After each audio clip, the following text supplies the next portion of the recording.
Hi, my name is Tracey Anderson. I'm the TEL and Professional Development Coordinator for Longford and Westmeath ETB. In this segment in FetFest, I'm going to talk about how we prepared for a remote EA in LWETB. I'm just going to tell you firstly what we're not talking about. We are not talking about e-portfolios. We leave that up to our colleagues who did such a great job in Kildare, Wicklow, ETB. So firstly, you'd be glad to hear that it was a very successful process, and here are some of the main keys to that success. Nominate one point of contact in the centre, normally the coordinator. This person will be talking to the EA and making all the arrangements. It just gets a little bit too complicated if you add much more than that into the mix. One access point. In our case, we used a whole centre assessment team on Microsoft Teams. Naming conventions is also essential in this instance. We use the following naming convention: the program name, the location, and the assessment period. Example, BTI Mull, short for Mullingar, 0621. So the first thing we had to do was ensure that there was sufficient supports in place.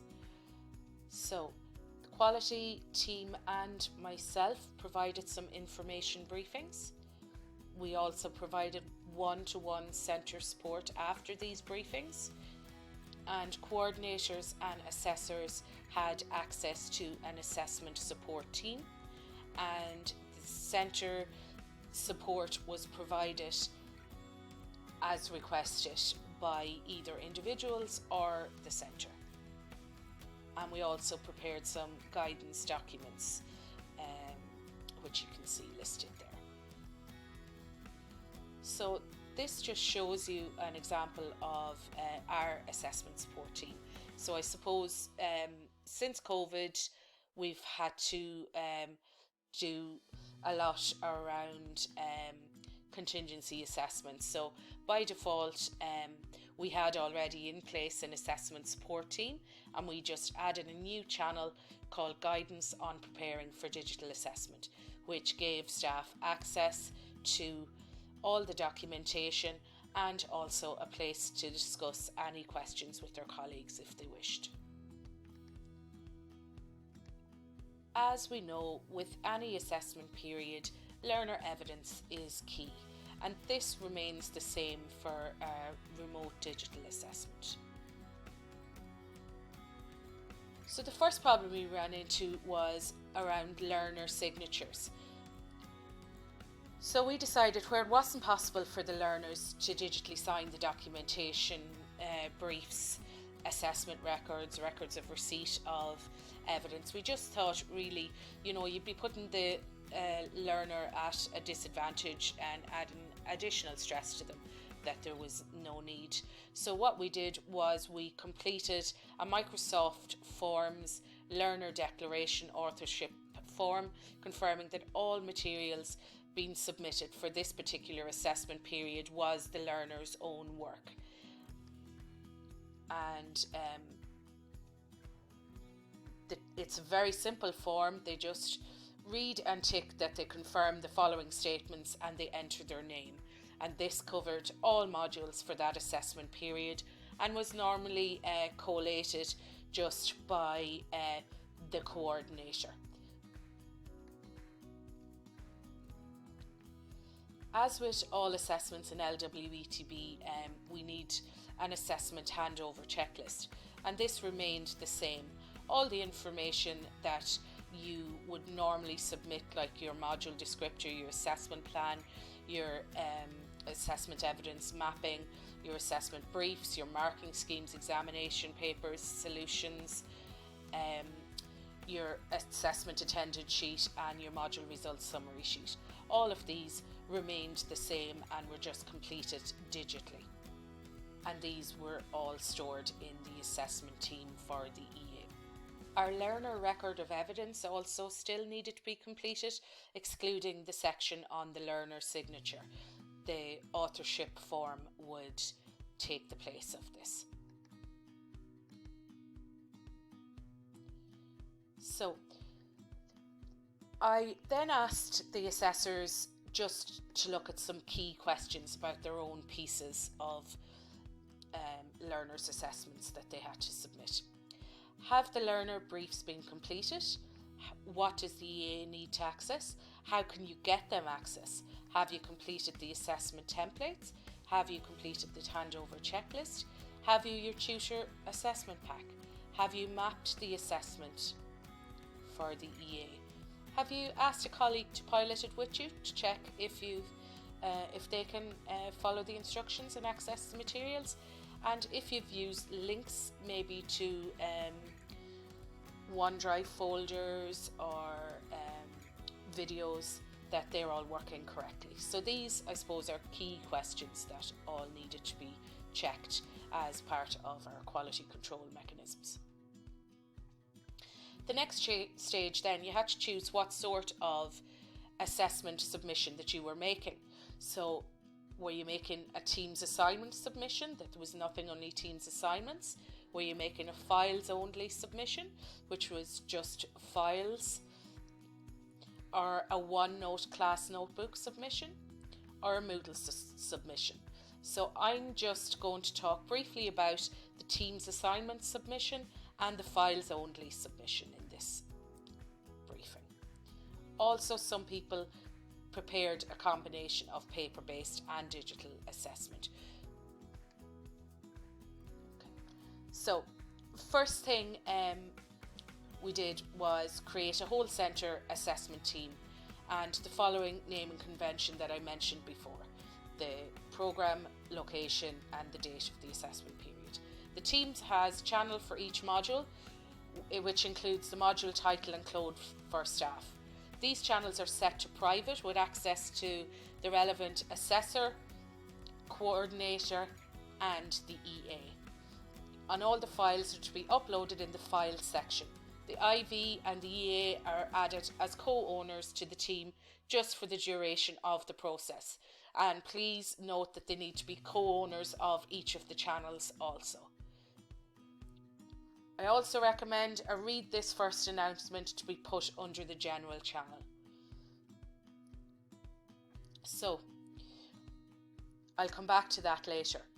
Now, the files only submission. Here's an example of a level 2 submission that was just files only.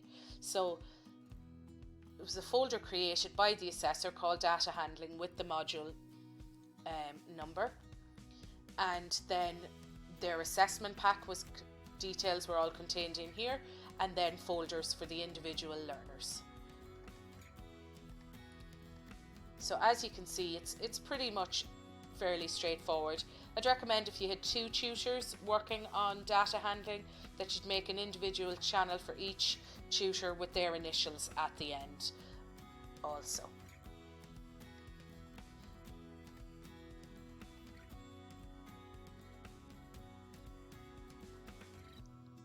So this is an example of a files only assessment team which was set up. So you can see in this instance there was 2 modules in here, just for example, business administration and data handling. So each of those have a little lock beside it, which means they're locked down channel, and here you can see the introduction to the EA to help them find their way around. You can make this more detailed than I have in this example, telling them where they can find the module descriptor, previous EA reports, etc. For those people that did a combination submission, it's just important that they accurately complete the evidence locator, and it's really key. So here's an example of an evidence locator for assignments 1 and 3. So see assignment surveys contained in the assignment area of the Maths 21 TA team. So it just clearly states where they can find the information. You could also put links directly to the files in there, which would be ideal. just an example now from levels 4, 5 and 6. We ask on the module descriptor template, sorry, not the module descriptor template, on the assessment brief, we have a section for evidence location on our briefs for levels 4, 5, 6 in LWETB, and you can see just there, just clearly state where the files are contained and also digitally link to them if possible. So here is an example of it in practice. So we have a submission which just went in recently for Youth Reach in Delvin, and you can see there's the modules that they have submitted for assessment, and you can see all the locked channels. They actually went a step further and created an external authenticator section which contained all the information and reports that the EA would need, and going forward we're going to be using this in our recommendations. So you can see there in the authenticator section there's the procedures, which would include the sampling procedures, the previous IA report or IV report for June, the previous EA report, the provisional statements of results, and an external authenticator result. Here is a similar one, just with PLCs have done the same thing. They just didn't have the EA channel. Their files were just stored under the general channel for the EA to access. So what we have added to our next remote A, we just make sure that we bring the naming conventions a bit further and add them to the assessments.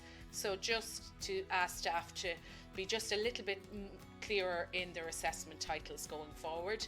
And another recommendation from the EA was to make sure that learners introduce themselves on any of the recordings, whether it's a video or audio recording, and also, as I mentioned, adding a private channel for the EA. So some other innovations that were seen and we thought would be good to use.